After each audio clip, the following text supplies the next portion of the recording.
Welcome two commerce educational channel infinite nomad. ഇന്ന് UGC net കൊമേഴ്സിലെ 4th യൂണിറ്റായ business ഫിനാൻസിലെ ഒരു introduction video ആണ് ഉദ്ദേശിക്കുന്നത്. ഇന്ന് കവർ ചെയ്യാൻ പോകുന്ന topic scope of business finance, sources of finance. Business finance refers to the procurement and utilization of fund for business activity. ഒരു business മുന്നോട്ട് പോകണമെങ്കിൽ അതിന് ഏറ്റവും അത്യാവശ്യമായിട്ട് വേണ്ട ഒരു കാര്യമാണ് ഫണ്ട്. വിത്തൗട്ട് ഫണ്ട് ഒരു ബിസിനസ്സിനും കണ്ടിന്യൂ ചെയ്ത് പോകാൻ പറ്റുന്നില്ല. So procurement and utilization of fund for business activity, അതായത് ഈ ബിസിനസ് ആക്ടിവിറ്റിക്ക് വേണ്ടി നമ്മൾ ഫണ്ട് ജനറേറ്റ് ചെയ്യുകയും അത് യൂട്ടിലൈസ് ചെയ്യുകയും ചെയ്യുന്നില്ലേ, ഇതിനെയാണ് നമ്മൾ ബിസിനസ് ഫിനാൻസ് എന്ന് പറയുന്നത്. Business finance deal with rising fund, നമ്മൾ പറഞ്ഞ പോലെ തന്നെ ഫണ്ട് ജനറേറ്റ് ചെയ്യുക, ദെൻ അലോക്കേറ്റിംഗ് ഫണ്ട്, ജനറേറ്റ് ചെയ്ത ഫണ്ട് ഓരോ ബിസിനസ് ആക്ടിവിറ്റീസിനും ഏറ്റവും എഫിഷ്യൻ്റ് ആയിട്ട് അലോക്കേറ്റ് ചെയ്യുക. Then third one, managing fund efficiently. ഈ ജനറേറ്റ് ചെയ്ത ഫണ്ട് ഏറ്റവും നല്ല രീതിയിൽ എഫിഷ്യൻ്റ് ആയിട്ട് മാനേജ് ചെയ്ത് കൊണ്ടുപോകുക. സ്കോപ്പ് ഓഫ് ബിസിനസ് ഫിനാൻസ്, ഇതിൽ first one estimation of capital requirement ആണ്.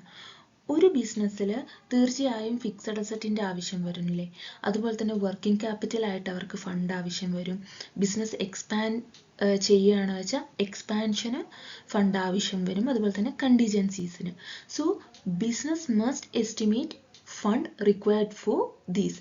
ഈ സംഭവങ്ങൾക്കെല്ലാം തന്നെ എത്രമാത്രം ഫണ്ട് ആവശ്യമാവുമെന്നുള്ളത് ബിസിനസ് എസ്റ്റിമേറ്റ് ചെയ്തിരിക്കണം. ഇതാണ് first point, estimation of capital requirement.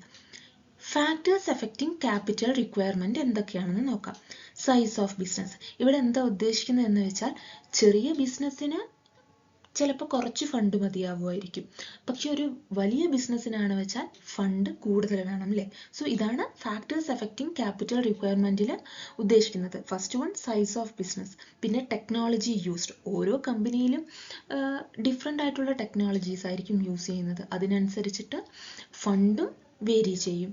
Market competition, then government policies, nature of industries. Next one determination of capital structure. Capital structure എന്ന് പറയുന്നത് mix of ഡെപ്റ്റ് and equity ആണ് എന്ന് പറയാം. അതായത് ഒരു ബിസിനസ്സിന് ഫണ്ട് ആവശ്യമാണ് അല്ലേ. സോ ഇവിടെ എങ്ങനെയാണ് ക്യാപിറ്റൽ ജനറേറ്റ് ചെയ്യുന്നത് നോക്കുകയാണ്.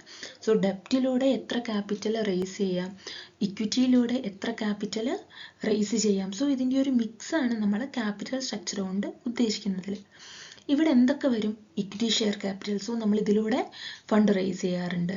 Preference share capital, debentures, loan, retain earnings, ഇതൊക്കെയാണ് ക്യാപിറ്റൽ സ്ട്രക്ചറിൻ്റെ കോമ്പോണൻസ് ആയിട്ട് വരുന്നത്. ഇനി എന്താണ് ഇവിടെ ക്യാപിറ്റൽ സ്ട്രക്ചറിൻ്റെ ഗോൾ എന്ന് പറയുന്നത്? Optimal capital structure. ഇവിടെ എന്താ പറയുന്നത്? ഏറ്റവും നല്ല രീതിയിൽ ഡെപ്റ്റും ഇക്വിറ്റിൻ്റെയും മിക്സ് കണ്ടെത്തുക, നമ്മൾ കറക്റ്റായിട്ടുള്ള രീതിയിൽ. അതായത് ഇക്വിറ്റി കൂടുതലായി ഡെപ്റ്റ് കുറഞ്ഞത് കൊണ്ടും ബിസിനസ്സിന് ബുദ്ധിമുട്ട് വരരുത്, അല്ലെങ്കിൽ നേരെ തിരിച്ച് സംഭവിച്ചത് കൊണ്ടും ബിസിനസ്സിന് ബുദ്ധിമുട്ട് വരരുത്. ബിസിനസ് ഏറ്റവും നല്ല രീതിയിൽ മുന്നോട്ട് കൊണ്ടുപോകാൻ അതിൻ്റെ ഫണ്ട് റേസ് ചെയ്യേണ്ട ഭാഗമായിട്ട് എത്ര ഡെപ്റ്റ് യൂസ് ചെയ്യണം, എത്ര ഇക്വിറ്റിയിലൂടെ നമ്മൾ റേസ് ചെയ്യണമെന്ന് കറക്റ്റായിട്ട് മനസ്സിലാക്കുക, കറക്റ്റായിട്ട് റേസ് ചെയ്യുക. ഇതിനെയാണ് ക്യാപിറ്റൽ സ്ട്രക്ചർ എന്ന് പറയുന്നത്, determination of capital structure. Next one, third one ആണ് ഇൻവെസ്റ്റ്മെന്റ് ഡിസിഷൻ.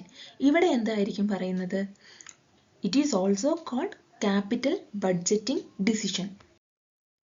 ഇവിടെ നമ്മുടെ ഫണ്ട് എവിടെയൊക്കെ ഇൻവെസ്റ്റ് ചെയ്താലാണ് കൂടുതൽ പ്രോഫിറ്റ് നമുക്ക് പിന്നീട് ഉണ്ടാവുക എന്ന് ഡിസിഷൻ എടുക്കില്ലേ നമ്മൾ. സോ മനസ്സിലാക്കി ഡിസിഷൻ എടുക്കുന്നതിനെയാണ് നമ്മൾ ഇൻവെസ്റ്റ്മെന്റ് ഡിസിഷൻ എന്ന് പറയുന്നത്. ജസ്റ്റ് ഒരു എക്സാമ്പിൾ നോക്കിയോളൂ, purchasing of machinery. So machinery purchase ചെയ്യുമ്പോൾ, അതായത് ഏത് മെഷീനറി പർച്ചേസ് ചെയ്തു വെച്ചാലാണ് നമുക്ക് ഭാവിയിൽ നല്ല പ്രോഫിറ്റ് ഉണ്ടാവുക എന്ന് നോക്കുക. അതുപോലെ തന്നെ പ്ലാൻ എക്സ്പാൻഷൻ, നമ്മുടെ ബിസിനസ് എക്സ്പാൻഡ് ചെയ്യുക. സോ അത് എങ്ങനെ എക്സ്പാൻഡ് ചെയ്തു വെച്ചാൽ നമുക്ക് ഭാവിയിൽ പ്രോഫിറ്റ് ഉണ്ടാവുമോ, അല്ലെങ്കിൽ എക്സ്പാൻഷൻ ഏത് രീതിയിലായിരിക്കണം, അങ്ങനെയുള്ളത് റിലേറ്റഡ് ആയിട്ടുള്ള ഡിസിഷൻ എടുക്കുക. ന്യൂ പ്രോജക്റ്റ് ഇൻവെസ്റ്റ്മെന്റ്, ഇതൊക്കെയാണ് ഇൻവെസ്റ്റ്മെന്റ് ഡിസിഷനിൽ വരുന്നത്. എന്താണ് ഇവിടെ മെയിൻ ഒബ്ജക്റ്റീവ് എന്ന് പറയുന്നത്? മാക്സിമൈസ് ഫേം വാല്യൂ, നമ്മുടെ ഫേമിന്റെ വാല്യൂ ഏറ്റവും നല്ല രീതിയിൽ മാക്സിമൈസ് ചെയ്തെടുക്കുക. Ensure profitability. ബിസിനസ് ഫിനാൻസിന്റെ സ്കോപ്പ് ഡിസ്കസ് ചെയ്യുമ്പോൾ അതിൽ 4th പോയിന്റ് ആണ് financing decision. Deciding how to raise a fund. ഇവിടെ തന്നെ നമുക്ക് മനസ്സിലാവും എങ്ങനെ ഒരു ഫണ്ട് റൈസ് ചെയ്യാം എന്ന് നമ്മൾ ഡിസൈഡ് ചെയ്യുന്നതിനെയാണ് ഫിനാൻസിങ് ഡിസിഷൻ എന്ന് പറയുന്നത്. സോ ഇവിടെ ഏത് രീതിയിലൊക്കെയാണ് ഫണ്ട് ജനറേറ്റ് ചെയ്യാൻ പറ്റുക? ഇക്വിറ്റി ഷെയർസ് ഇഷ്യൂ ചെയ്തുകൊണ്ട്, പ്രിഫറൻസ് ഷെയർസിലൂടെ, ഡിബഞ്ചേഴ്സിലൂടെ, ബാങ്ക് ലോൺ, അതുപോലെ തന്നെ lease finance. Then next one dividend decision. ഇതിൻ്റെ പേരിൽ നിന്ന് തന്നെ നമുക്ക് മനസ്സിലാവാം decision about profit distribution to shareholders. ഷെയർ ഹോൾഡേഴ്സിന് നമ്മുടെ ബിസിനസ്സിലെ പ്രോഫിറ്റ് നമ്മൾ ഡിസ്ട്രിബ്യൂട്ട് ചെയ്ത് കൊടുക്കുമല്ലേ, സോ അത് റിലേറ്റഡ് ആയിട്ടുള്ള ഡിസിഷനാണ് ഡിവിഡൻഡ് ഡിസിഷൻ. ഇവിടെ വരുന്നത് dividend payment, retained earning. So ബിസിനസ്സിലെ പ്രോഫിറ്റ് എത്ര നമ്മൾ ഡിവിഡൻഡ് ആയിട്ട് ഷെയർ ഹോൾഡേഴ്സിന് കൊടുക്കണം, എത്ര ബിസിനസ്സിൽ തന്നെ റീറ്റെയിൻ ചെയ്യണം എന്നുള്ളതാണ് dividend decision. Next one working capital management. ഇവിടെ എന്താണ് പറയുന്നത്? വളരെ സിമ്പിളായി പറയുകയാണെന്ന് വെച്ചാൽ എങ്ങനെയെല്ലാം ക്യാഷ്, ഇൻവെൻട്രി, റിസീവബിൾസ്, പേയബിൾസ്, ഈ കാര്യങ്ങളൊക്കെ എങ്ങനെ മാനേജ് ചെയ്യാമെന്നുള്ളതാണ് വർക്കിംഗ് ക്യാപിറ്റൽ മാനേജ്മെന്റിൽ പറയുന്നത്. വർക്കിംഗ് ക്യാപിറ്റൽ എന്ന് പറയുന്നത് കറണ്ട് അസറ്റിൽ നിന്നും കറണ്ട് ലയബിലിറ്റി മൈനസ് ചെയ്യുമ്പോൾ നമ്മൾക്ക് കിട്ടുന്നതാണ്. സ്കോപ്പ് ഓഫ് ഫിനാൻസ് ക്ലിയർ ആയെന്ന് വിചാരിക്കുന്നു. നെക്സ്റ്റ് ടോപ്പിക്കാണ് sources of finance. Sources of finance എന്ന് പറയുന്നത് ബിസിനസ് ഏത് രീതിയിലൊക്കെയാണ് അവർക്ക് വേണ്ട ഫണ്ട് റേസ് ചെയ്യുന്നത് എന്നതിനെയാണ് സോഴ്സസ് ഓഫ് ഫിനാൻസ് എന്നുകൊണ്ട് ഉദ്ദേശിക്കുന്നത്. ഇവിടെ 2 ക്ലാസിഫിക്കേഷൻ ആണ് ഉള്ളത് സോഴ്സസ് ഓഫ് ഫിനാൻസിന്. First one short term source, second one long term source. First one short term source of finance. ഇവിടെ എന്താ പറയുന്നത്? ഒരു ബിസിനസ്സിന് ഡേ ടു ഡേ എക്സ്പെൻസസ് ഉണ്ടാവില്ലേ, അതായത് ഡേ ടു ഡേ ആക്ടിവിറ്റീസിന് അവർക്ക് പൈസ ആവശ്യമായിട്ട് വരും, മെയിൻലി ഫോർ വർക്കിംഗ് ക്യാപിറ്റൽ എന്ന് പറയുക. സോ ഇവിടെ ചെറിയ കാലയളവിന് ബിസിനസ്സിന് ആവശ്യമായി വരുന്ന പൈസ ഏത് രീതിയിലാണ് അവർ കണ്ടെത്തുന്നത് എന്നുള്ളതാണ് ഷോർട്ട് ടേം സോഴ്സ് ഓഫ് ഫിനാൻസിൽ പറയുന്നത്. നോർമലി ഈ ചെറിയ കാലയളവ് എന്ന് പറയുന്നത് ലെസ് ദാൻ 1 ഇയർ ആയിരിക്കും. So short term source of finance ഏതൊക്കെയാണെന്ന് നോക്കാം. First one trade credit. Supplier allows buyer to pay later. ഇവിടെ എന്താ പറയുന്നത്? ഇവിടെ ബിസിനസ്സിലേക്ക് ഗുഡ്സ് സപ്ലയർ ഓൾറെഡി കൊടുക്കും, പക്ഷെ നമ്മൾ ഇമീഡിയറ്റ് ആയിട്ട് പേ ചെയ്യേണ്ട ആവശ്യമില്ല. ഈ ഗുഡ്സിന്റെ എമൗണ്ട് ഇമീഡിയറ്റ് ആയിട്ട് പേ ചെയ്യേണ്ട ആവശ്യമില്ല, പിന്നീട് പേ ചെയ്താൽ മതിയാവും. ജസ്റ്റ് ഒരു എക്സാമ്പിൾ നോക്കിയോളൂ.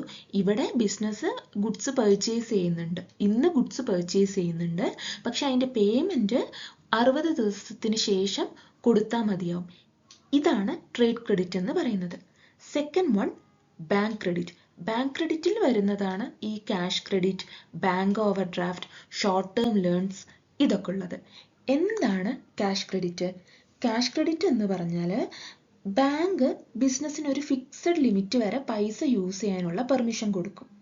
ഇവിടെ ബിസിനസ് ഓണർക്ക് വേണമെങ്കിൽ മാത്രം പൈസ എടുത്താൽ മതി.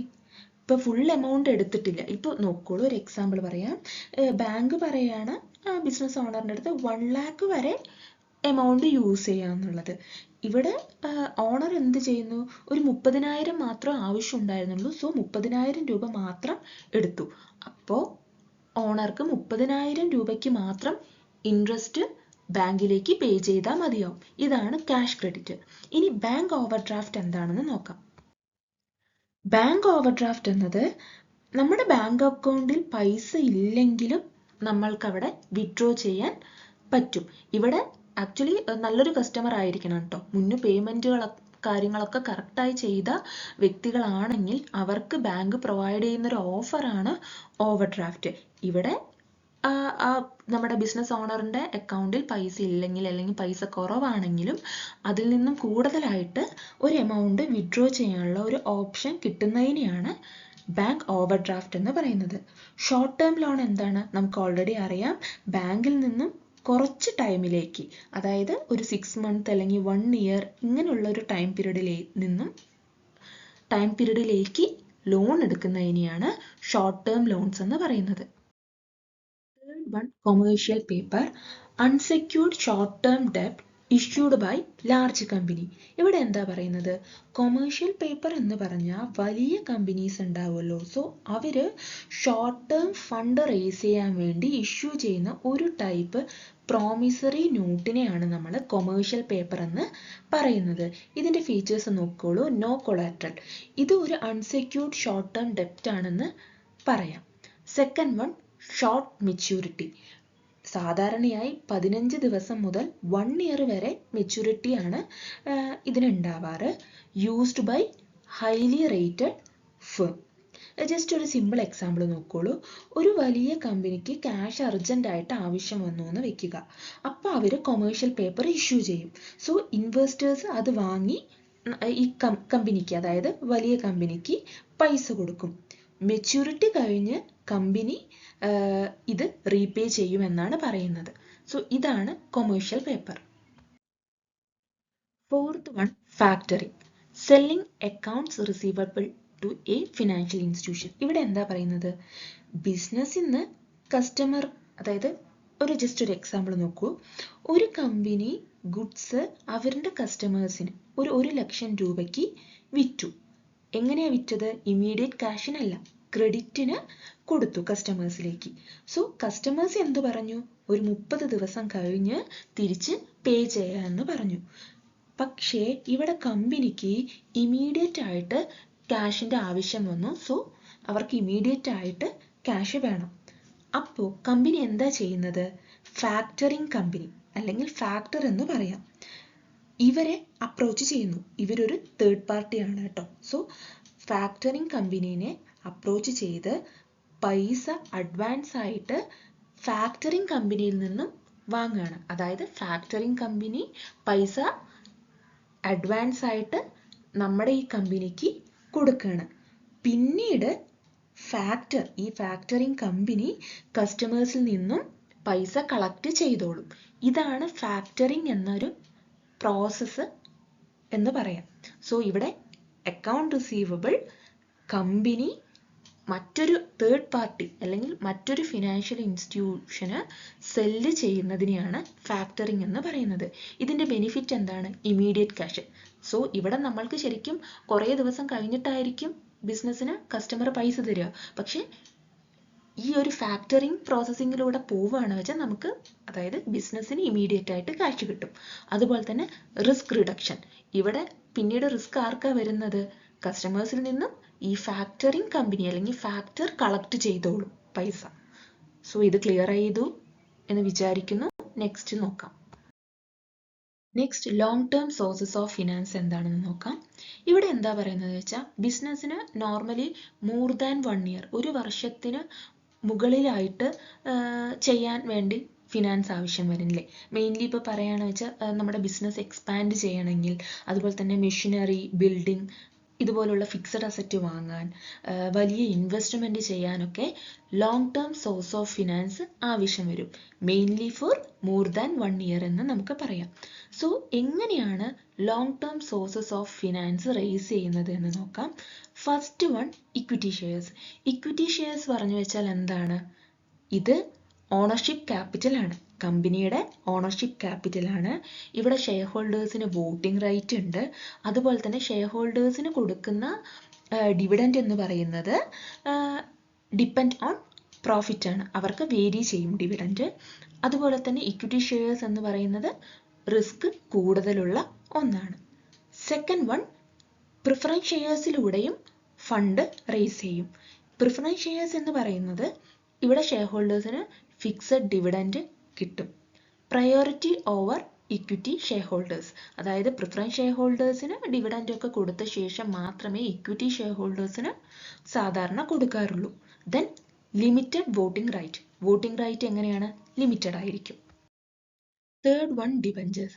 ഡിബഞ്ചേഴ്സ് എന്ന് പറയുന്നത് ഒരു ലോങ് ടേം ബോറോയിങ് ഇൻസ്ട്രുമെന്റ് ആണ്. ഇവിടെ കമ്പനി ഡിബഞ്ചേഴ്സ് പബ്ലിക്കിലേക്ക് ഇഷ്യൂ ചെയ്യുന്നു, എന്നിട്ട് അതിൽ നിന്നും പൈസ വാങ്ങിക്കുന്നു, ബിസിനസ്സിന് വേണ്ടി യൂസ് ചെയ്യുന്നു. ഇവിടെ ഡിബഞ്ചർ ഹോൾഡേഴ്സിന് ഫിക്സഡ് ഇൻട്രസ്റ്റ് കൊടുക്കുന്നുണ്ട്. അതുപോലെ തന്നെ ഇമ്പോർട്ടൻ്റ് ആയിട്ടുള്ള ഒരു പോയിന്റ് ആണ് നോ ഓണർഷിപ്പ് റൈറ്റ്. ഡിബഞ്ചേഴ്സ് ഹോൾഡേഴ്സിന് ഓണർഷിപ്പ് റൈറ്റ് ഇല്ല. Fourth one, retained earning. Retained earning എന്ന് പറയുന്നത് ഒരു ഇന്റേണൽ സോഴ്സ് ഓഫ് ഫിനാൻസ് ആണെന്ന് പറയാം. Profit retained in business, it is a internal source of finance, no interest or repayment obligations. Fifth one, term loans.